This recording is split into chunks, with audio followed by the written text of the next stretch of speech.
Hey, it's Matt on Comics, and this is my overview of the New 52's run of Swamp Thing. As you may have seen in my previous video today, it all arrived, but prior to that I'd already read it digitally to check it out and see if it was worth buying, and off the bat, yes it is. It is one of the best runs I've ever read out of any comic. And I best mention who's responsible for it. Scott Snyder does an awful lot of the work on it. It's up to, let's see, up to 18. Scott Snyder does it. And art-wise, Yannick Paquette, Jeff Lemire, Scott Tuft, Francesco Francavilla, Marco Rudy, and Kano does the work on the Zero issue. And then from 19 onwards you've got Charles Soule and Kano on the art in that arc.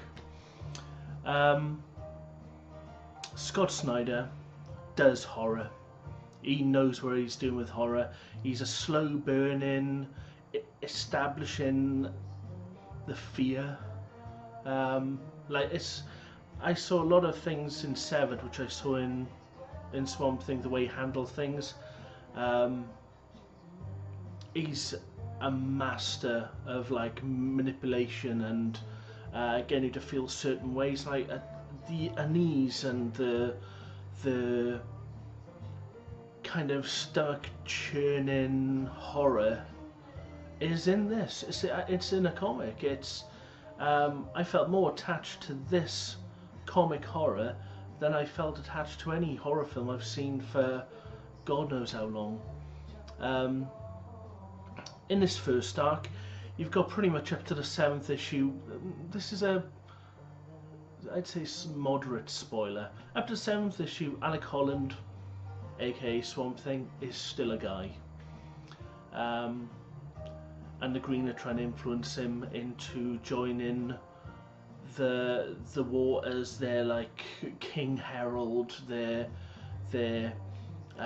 champion. It's an amazing thing. So it starts off with a bit of interaction between Superman and Alec, because he's back. And he's back as a man, and you slowly learn that he spent the last 5 years before as nothing. He's been dead. And of course Swamp Thing, through the using Alan Moore's kind of scientific explanation, through the genetic memory, gained Alec's kind of persona and existed as Swamp Thing. As good as how they used that continuity, it was absolutely brilliant. And Alec Holland, as he is now, he's got the memories of this being, this monster Swamp Thing over the last 5 years. It's kind of like flashbacks, it's kind of muddled. He just remembers a girl and the love, and how Scott Snyder works this into the story, the heartache, the love for Abby Arcane is just wonderful, because this story, the love story between them, has been done lots of times in the Swamp Thing's history, and the tender kind of sweetness which existed in Alan Moore's Swamp Thing is here, but set into a brutal environment with the return of Seethe and Abby's brother William. This run is just unbelievable, out of this world. And when Charles Soule picks it up and takes over, it goes on perhaps even stronger, I would say. It's just wonderful how he works with Animal Man going into the rot, and the interaction with Dead Man and Poison Ivy. It is just a complex symphony of a story. It's got everything in there. It's got the love, it's got the loss, it's got the hope. You look at comics like this and you basically, you're the inner artist and the inner kind of appreciation for the creative work that they do, it just soars. And then you look on some of the stuff that's just been thrown out by Marvel, thrown out by DC, which is just so flat, lifeless, and has no spark. It's just, oh yeah, everybody loves the X-Men, let's just chuck another X-Men book down.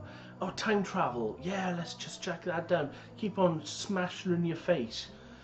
And then you look at the subtlety and the art of this run in Swamp Thing, and it's like comparing a Jack and Jill book to Shakespeare. It is as different as those. It is like one level down here, and then the rest is just soaring just above.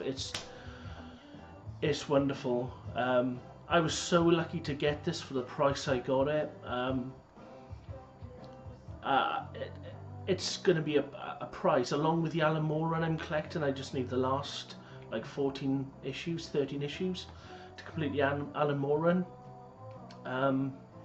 And I will do a video comparing the two, because I just think such two iconic runs. I think Scott Snyder's and Alan Moore's run of this and Charles Soule's run will be remembered as good as, if not in some cases better than Alan Moore's run. I think it's up there. Personal opinion, it might not be shared by everyone, but I think your hat has to go off to the writers on this.